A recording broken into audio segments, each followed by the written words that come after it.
copy of which is herito attached as Appendix A. Section 20. Interpretation of Model Law.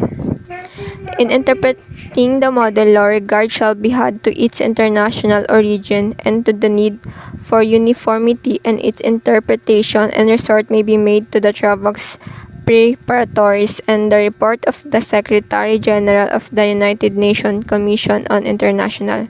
So, sa pag-interpreting daw ng model law, mahalaga na kasali ang international origin o pinagmulan nito para sa pagkakapantay-pantay. And also, trade law dated on March 25, 1985, entitled by International Commercial Arbitration or Analytical Commentary on Draft Trade and identified by reference number ACN.9/264. Section 21. Commercial Arbitration.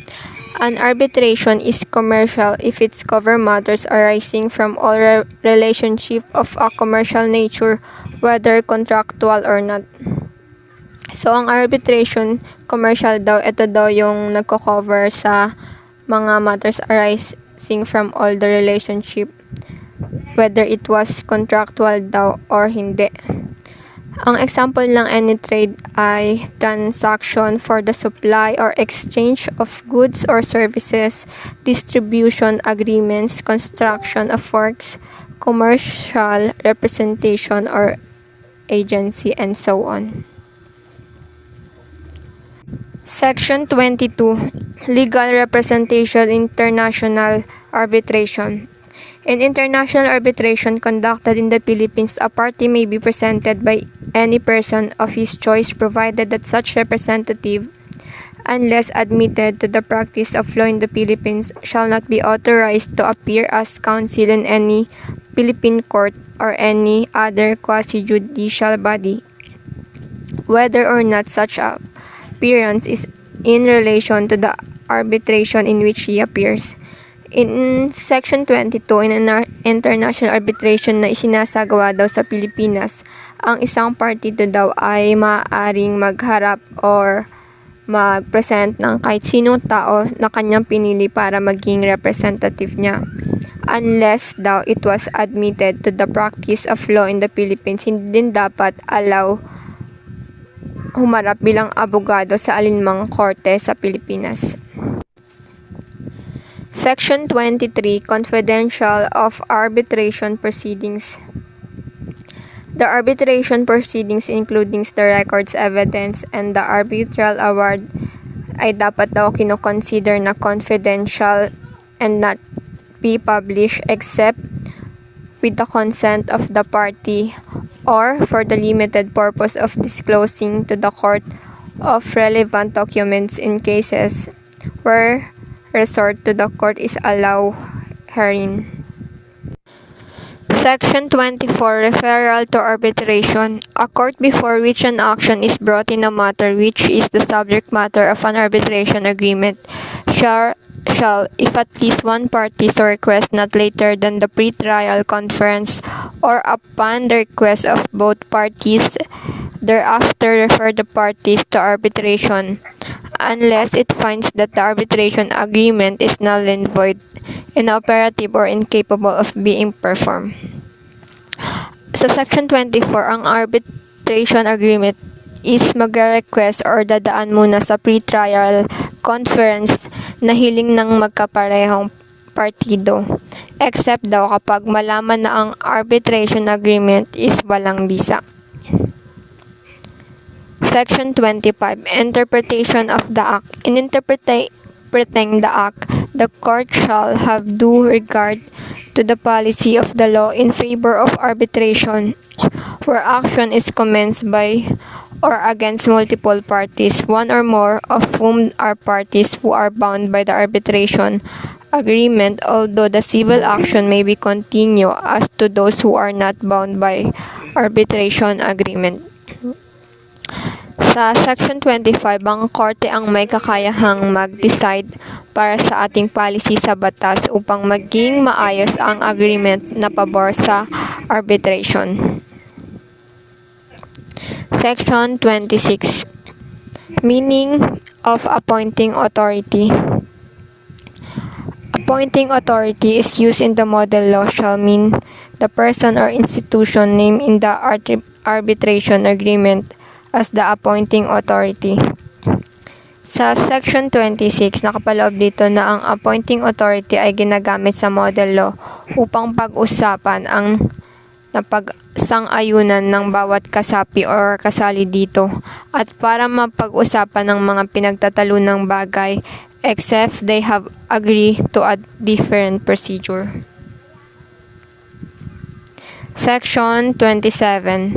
What function may be performed by appointing authority?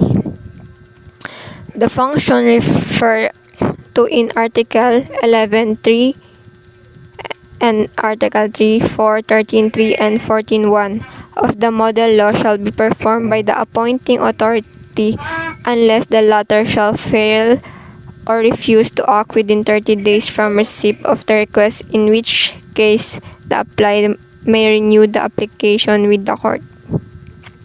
Sa Section 27, ang model law ay maaaring mag-operate ng appointing authority bagamat hindi kabilang dito kung ang latter ay nag-fail or na-refuse within 30 days dahil kailangan mag-request or mag-renew ulit ng panibago sa korte upang ito ay maging admissible. Section 28. Grant of interim measure of protection. Nakapaloob sa Section 28, ang arbitral tribunal ay walang kapangyarihan upang maging epektibo ang interim measure of protection. Ang arbitral tribunal ay maaaring tumanggap ng request, nomination, or anumang sulat para sa komunikasyon.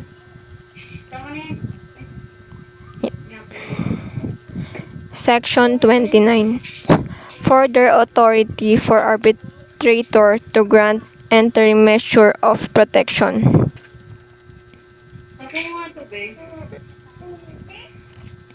Sa Section 29, ang arbitral tribunal ay maaaring mag-request sa party upang maging responsible sa interim measure of protection.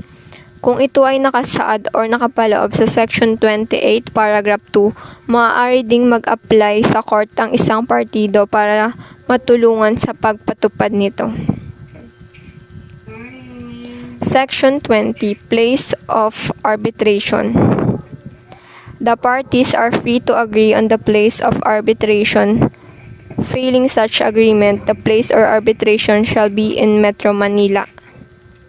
Nakapaloob naman sa Section 30, nakapaloob dito na ang kailangan ng lugar ng pag-anuhan ng arbitration ay around Metro Manila lang at ito ay magiging convenience para sa lahat ng party at maaring mag-decide kung saan magiging maayos ang consultation for hearing witnesses expert of the parties. Section 31. Language of arbitration.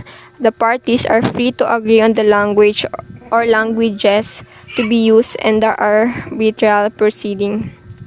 Base sa Section 31, nakapaloob dito ng isang partido ay malayang sumang-ayon sa language na kailangang gamitin ng arbitrary proceeding na applicable sa uri ng arbitration upang sa ganon ay maunawaan ng tao ang bawat pinapaliwanag doon. Good day. I am Christian Matos from BS Crim 32 and I'm going to discuss the Chapter 5 and Chapter 6, which is the domestic arbitration and arbitration construction disputes. Let's start in Chapter 5, domestic arbitration. Under this is law governing domestic arbitration, Section 32.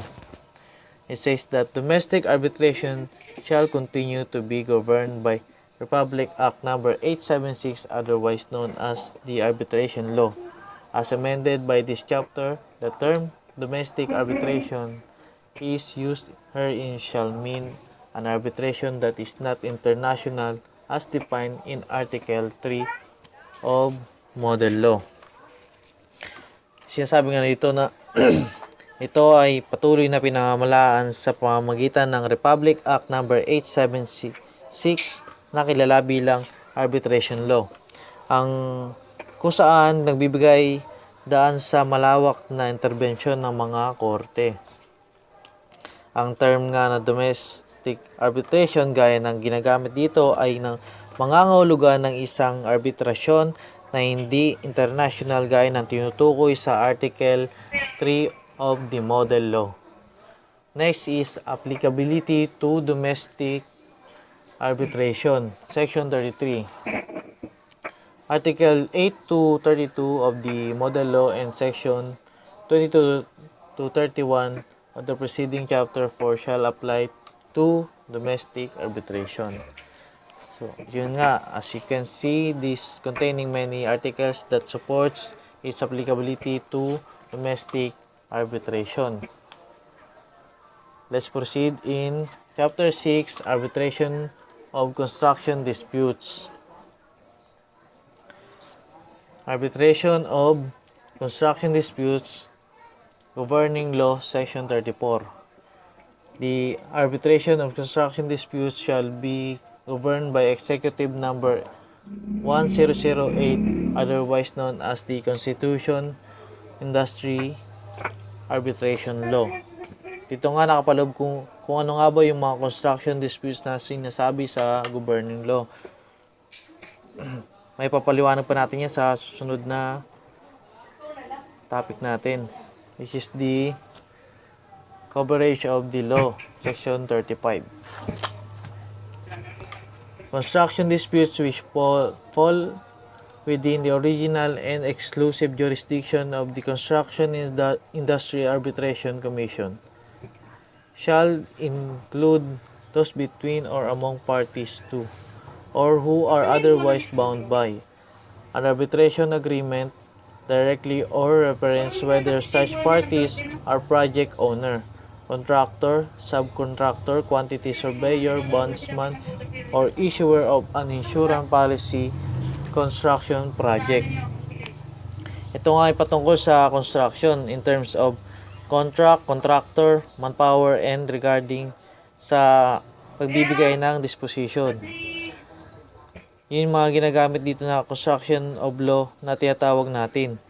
Sa term na may hindi pagkakasunduan ay dapat pag-aralang mabuti na ng Construction Industry and Arbitration Commission kung ano yung pwede nilang i-provide. This is between parties na pag-uusapan ng dalawang partido.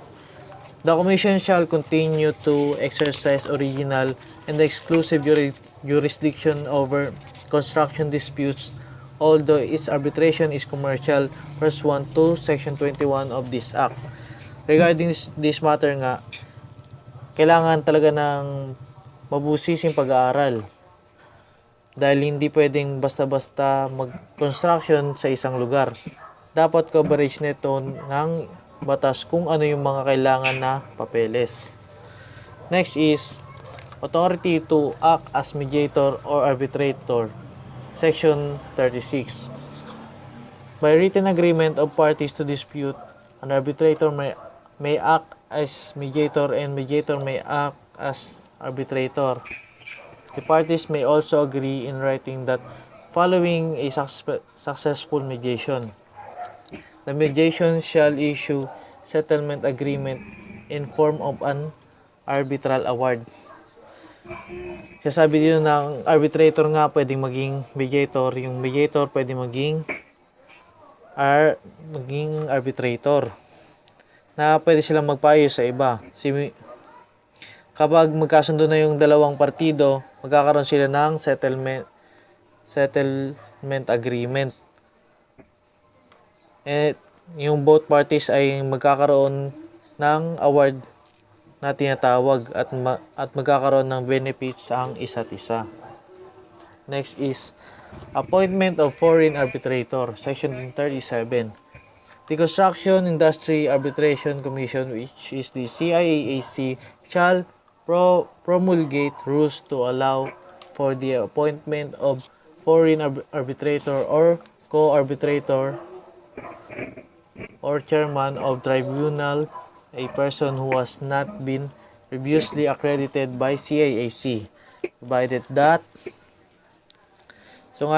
regarding this matter, kailangan ng appointment kung sino yung mag-handle sa construction na yan.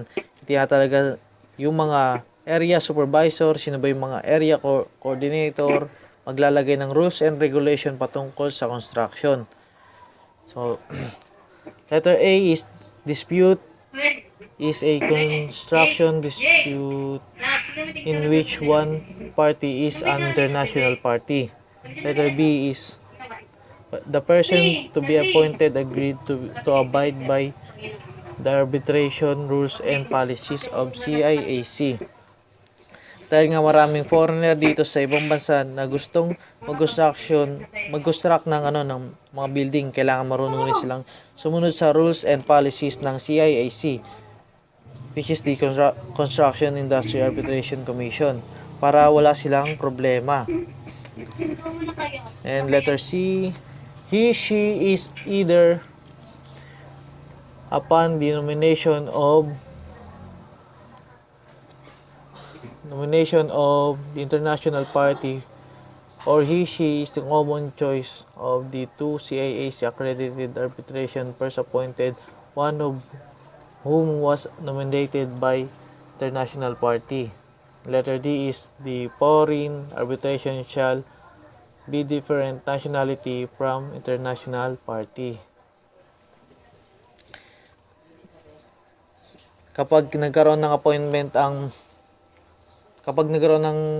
appointment regarding kung sino ang mag-aawak, kung ang co-arbitrator ba o ang mag-aawak sa construction area, dapat magkaroon ng appointment kung sino ang dapat umawak sa isang area. So, yun nga, yung foreign arbitrator, kailangan different yung nationality niya sa international party. Next is Nabuli-buli ka, bebe? court to dismiss involving Ganda po ilong ko eh. hindi pala. Applicability to construction arbitration, Section 38. The provision of Section 17 of Chapter 2 and Section 28 and 29 of this Act shall apply to arbitration of construction disputes covered by this chapter. Sabi nga dito na sa Section 28 and 29, papasok dito sa Chapter 2 yung applicability kung ano nga yung mga batas or rules and regulation na dapat i-apply regarding this matter. Yung mga provision na dapat hindi labagay ng mga foreign national. Next is court to dismiss case involving a construction dispute, Section 39. Says that a regional court which construction dispute is filed shall, upon becoming aware, not later than the pretrial conference, that the parties had entered an arbitration to be conducted by CIAC, unless both parties, assisted by their respective counsel, shall submit the original trial court a written agreement exclusive for the court rather than CIAC to resolve the dispute. Kapag nga nagkaroon ng dispute o problema doon sa area, ay pwede magkaroon ng termination dito, at dito papasok yung due process of law. Dapat wala pa sa pre-trial, bago pa mag pre-trial, dapat masolusyonan agad yung problema nila patungkol sa sa construction na gagawin nila. And that's all. Thank you. Rules on Anti-Kidnapping Operations. Rule 38.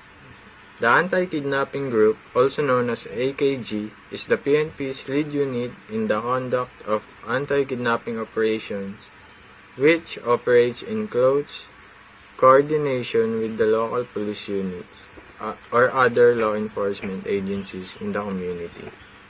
So there are three types of kidnapping. Number 1 is kidnapping by organized crime groups or criminal groups. Ito yung mga humihingi ng ransom. And The second is kidnapping by threat groups or terrorists. Like, pag nakidnap ka ng mga ISIS, ganun. And the third one is kidnapping by other individuals. So, ito yung mga normal lang na tao na nangingidnap lang. Hindi natin alam yung motives nila. Pero, normal na tao lang sila. Baka may galit lang. Concept of operation. Upon receipt of kidnapping incident report, the police officer shall make an incident recording, deploy first responders, and alert all concerned authorities. Task groups like the Local Terrorist Unit, Criminal Investigation and Detection Group, and the Anti-Kidnapping Group, also known as AKG. Upon initial assessment of the type of kidnapping, and upon confirmation that the kidnapping incident is true, the case shall be referred to the AKG or other units or to the higher authority. If the kidnapping was perpetrated by organized crime group and with ransom demand, it shall be referred to the AKG for the initial action and operational response. If the kidnapping was perpetrated by threat groups or terrorists, it shall be referred to the higher authorities for the activation of AFP and PNP Joint Task Force. If kidnapping was perpetrated by other individuals, it shall be referred to the concerned PNP territorial units for appropriate and operational response. PNP Critical Incident Management Operational Procedures. Rule 39.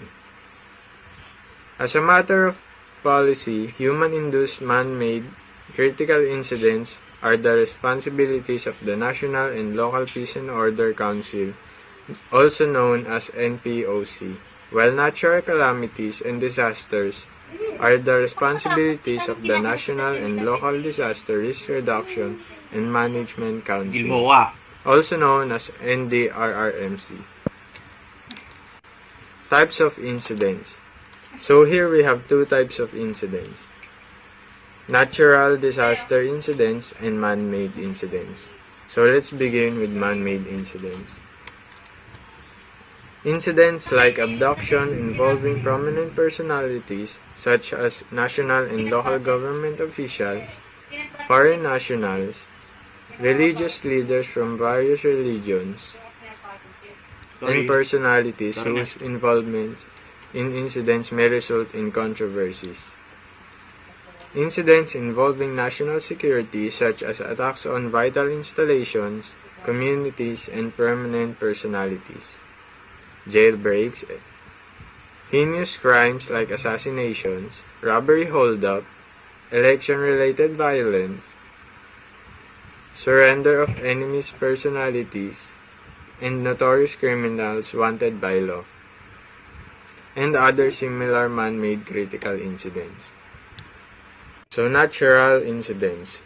So here we have floods, landslides, volcanic eruptions, earthquake, tidal wave, tsunami, typhoons, drought, and other natural hazards that may lead to colossal loss of properties and lives. So the 5 P's of critical management. So here we have the 5 P's. What are the 5 P's?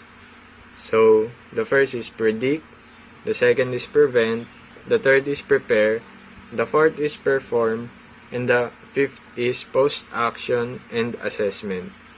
So there are 3 phases. Here we have the proactive phase, which is designed to predict or prevent the probability of occurrence of crises, at the same time prepare to handle them when such occur. The second is reactive phase, is the institution of passive and active security measures, remedy or solutions to destabilize factor or security flaws to such crises. The third is post-conflict phase, is the situation when the proactive and reactive phases were all done. Levels during human-induced man-made critical incidents. So here we have 4 levels. Level 1, which is low. There is no information to suggest a specific man-made critical incident that may occur. Level 2, which is moderate. A man-made critical incident is possible but not likely. Level 3, which is high. There is a strong possibility that man-made critical incident may occur within a short period of time. Level 4, which is extreme. A man-made critical incident has just occurred or has just been preempted or incidents are expected. Stages in disaster management. So here we have 3 stages. Pre-disaster stage, which is proactive assessment. Level 1, which is green, when there are no disasters or calamities. The second is disaster response stage. Disaster incident management.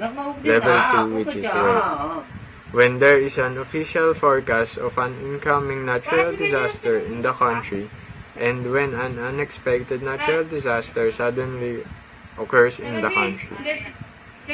C, which is post-disaster stage. Support to recover and rehabilitation efforts. Level 3, which is white. Get reports from Concerned Disaster Risk Reduction and Management Council, the damage assessment, and needs analysis of the affected areas. Deployment of relief personnel and for relief operations. Provide security and traffic assistance to returning evacuees. Hi, I'm Leah Karen B. Munoz, and my topic is all about cybercrime incident response procedure and rules on anti-kidnapping operations. So the first topic that I will discuss is cybercrime incident response procedure rule 36. So what is cybercrime response? It simply means the actual police response in a cybercrime incident. So what is cybercrime? Cybercrime happens mainly with the use of a computer as a means or instrument to commit a crime such as theft, fraud, or distribution of child pornography, and etc. Next is guidelines for cybercrime incident first responder. So, first, when responding to a cybercrime incident or to a scene of the crime where computers or other electronic devices are present, it is imperative for the first responder to be able to protect, seize, and search the same and to be able to recognize potential evidence. So these are the following questions that are used as guidelines to determine its role in the commission of the crime. First, is it a contraband or fruit of a crime? 2. Is it a tool used for the commission of the crime? 3. Is it only incidental to the crime and being used to store evidence of the crime? And 4. Is it both instrumental to the crime and a storage device for evidence? Next is, after identifying the theories as to the role of the computer in the commission of the crime, there are following questions that should be considered by the first responder to further police intervention. First, is there probable cause to seize the hardware? Second, is there probable cause to seize the software? Third, is there probable cause to seize the data? Fourth, where will the search and seizure be conducted? So, after determining if there is a probable cause, then because it is need to have in a search warrant issued by the court in order to search computers, in order for us to search of computers and seize data. And next is, first responder should also possess knowledge about the appropriate collection techniques in order for us to preserve the data sought to be seized. Last is, the evidence seized shall be subjected to forensic examination by trained personnel.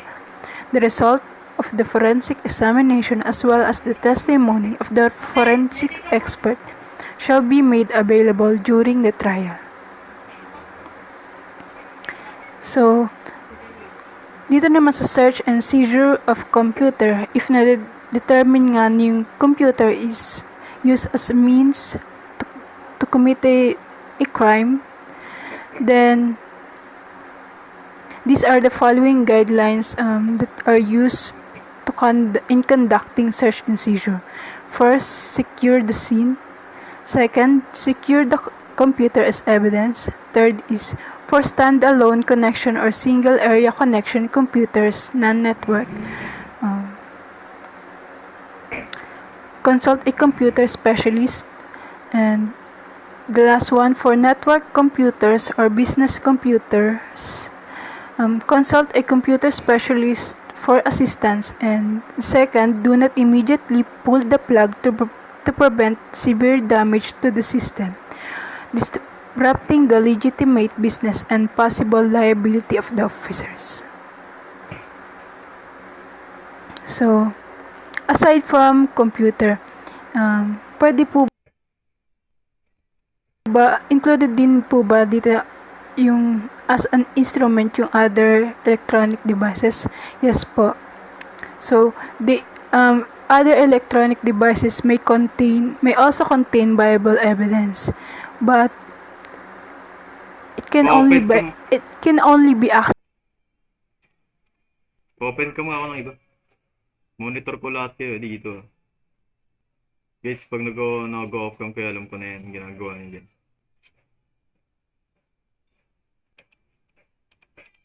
Access in times of emergency. So, should it be necessary to access the device, the first responder should maintain the chain of custody to ensure its admission as evidence in court. Search and seizure of wireless telephones. Kapag nga na-determine na yung wireless telephone was utilized in the commission of the crimes, Reporter, sino nagre-report na ito? Ano part na ito, guys? Si Leia ba to? Yes, sir. Leia, as a part of the search and rescue, search and seizure in the computer to, no? Tama ba? Electronic. Yes, sir.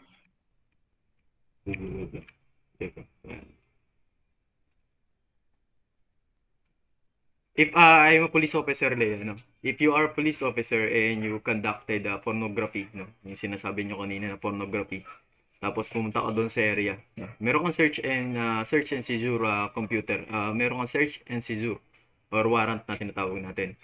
Tapos pumunta ka doon sa area. Pwede mo ba kaagad, Pwede mo bang kunin kaagad yung flash drive mo tapos isaksak mo doon sa doon sa computer devices para kunin yung mga ebidensya?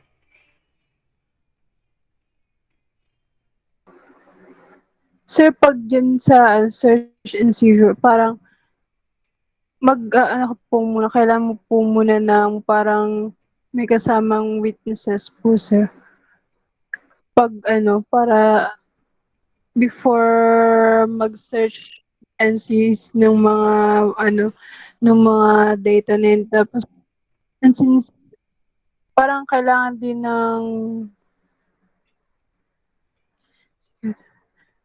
yun muna sir, isi-secure nga muna yung scene, sir, para maiwasan po na magalaw po yung mga evidence po doon na parang wag papasukin yung mga outsiders, sir. Para maiwasan magalaw yung mga evidence, maaaring maging evidence that can be used in court, sir. Okay. As a part of guys dito sa search and seizure ang computer, guys, hindi basta-basta kinukuha yan. Sinisecure pwede. Secure the computer evidence. But hindi ka pwede magsaksak ng kung ano-ano dyan. Kasi it will be alter the evidence. So, remember the MAC rule, guys, no? Mutilate, alter, o contaminate the evidence itself. Kapag nangyari po yan, baka imbis na makatulong ka, ay nakasira ka na ebidensya. During our kasi yung nag-seminar kami regarding the computer devices sa cybercrime cybercrime incident, you cannot you can secure the evidence itself, but you cannot yun on the way kagad na magsasaksak ka ng kung ano ng flash drive dun sa area, no? You need a forensic o digital forensic analyst o expert witnesses na katulad sinabi ni Elena na kailangan mo talaga yun kasi hindi mo pwede basta-bastang i-search, hindi mo pwede basta-basta galawin ang area hanggat walang expert na tinatawag natin, no?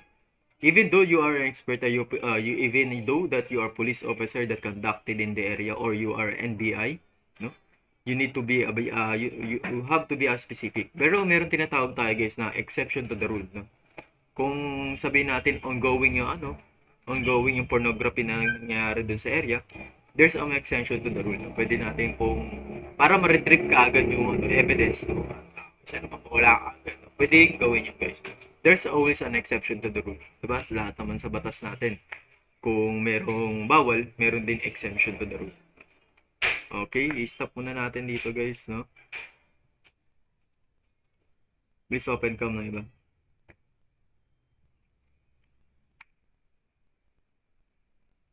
Guys, kapag hindi ako nakapag-attend ng classes natin, I posted a video presentation that composed of quiz examination. Ibig sabihin, if you do not watch my video presentation itself, no, you cannot take my examination also. Kasi magkakandak na po kami ng review in board examination for those students that graduated in Bacoor campus. Yung mga senior niya po, no? Kailangan i-focus din yun. Remember that we are here to help them. Mapanatili po natin yung tinatawag natin maayos na sistema, no? And always remember that I have a screenshot for every discussion that we have today, no? I know that person that not following the instruction, the open cam, not attendance, 20 lang po tayo o 19 lang po tayo ngayon, 33 student kayo dito sa 3-2. Nakikitaan ko na kaagad na medyo mababawasan na kayo, no? Tapos, okay, uniform natin, dapat alam po natin, hindi lang mukhang nakikita ko dapat, pati uniform yun. So it means there's a chances na hindi kayo naka-uniform. I know that I'm a student also. Ano ang diskarte ng mga estudyante guys? Ika nga guys, ganun talaga. Nauna lang kami sa inyo pero alam ko mga diskarte ninyo. It depends on you. Yan, please remember guys, no, a piece of advice. Remember that I posted a video presentation. Kasunod po no yung quiz examination. Pag wala ako sa klase. Pero pag nandito ako sa klase, continuous ang reporting natin. Kasi to have a remedy to the solution of the any kind na magkaroon man ng pagbabago, kasi we need to prepare. Alam nyo naman ang quality product ng Cubs of Bacoor. Mini-maintain po natin ang ating mga kalidad pagdating sa mga estudyante, especially in terms of the student itself. Kailangan po mapanatili ang magandang ehemplo o yung simbolo ng ating criminology. 100, 193, no? Sana ngayon 100 ulit. They have 16 students that take board examination in December 12, 13, 14. 3 days examination. Mahirap nga sa nila ngayon guys kasi sobrang gastos. Bago sila mag-take ng board examination, they conducted a swab test. At pag nag-positive pa sila doon guys, the chances na hindi sila makapag-take ng examination. No? Yun ang mahirap ngayon sa board. No, marami magte-take ng board examination guys, pero pag once na nag-positive sila sa tinatawag nating COVID, yun nga. And a piece of advice guys, no, there is a chances that they have face-to-face classes. Please have advice to you guys na magpa-vaccine na po kayo, no? Kasi if there's a times na magkaroon man ng announcement, they are fully vaccinated, ang i-accept lang po ay fully vaccinated, no? Kapag hindi po kayo fully vaccinated, meron sigurong rebelde ang school, baka i-online lang kayo, pero hindi siguro ganun yung guys, no? Even public or private institution, the mandatory vaccination, no? Mandatory vaccinated talaga ang kailangan ngayon, no? In-announce na po ng Malacanang, no? Public, private, lahat na nagtatrabaho sa gobyerno, no? Kailangan talaga ng vaccination, even to the student itself, especially in college student. We need to have fully vaccinated. We need to follow the government itself. If you do not follow guys, pag once na nag-open ng classes, the chances na hindi kayo makapasok sa school, no? Baka doon lang kayo sa labas, no? Yun yung mahirap. Kaya, I know that you... Pero meron ba bang hindi ng ano dito? First dose pa lang. Fully vaccinated na ba kayo ba dito? First dose pa lang, sir. Yes, sir. Oh, sir. First dose pa lang. Sige, ako na magpapabaksin sa inyo. Ano ba gusto nyo? Vaccine sa rabies. Kidding aside guys, you need to follow the rules, no? Kasi kailangan natin yun. Kapag hindi kayo fully vaccinated, lagi nga sinasabi sa criminology guys, ba? Expect the unexpected. Expect nyo po yung mga bagay na hindi nyo inaasahan. Ganyan po sa course natin. Not only in our course, but other courses also. Ewan ko lang kung pinapayuhan na nila magpa-vaccinated yung iba. Okay guys, hanggang sa muli, magkita-kita ulit tayo sa susunod na klase natin. No? Meron pa ba tayo mamaya? Si Dayan, sir. Meron pa. Dalawa pala sabi ko sa inyo, kala ko isa lang. Sige, magkita-kita tayo mamaya. Maraming salamat sa inyo. Thank you, sir. Thank you, sir.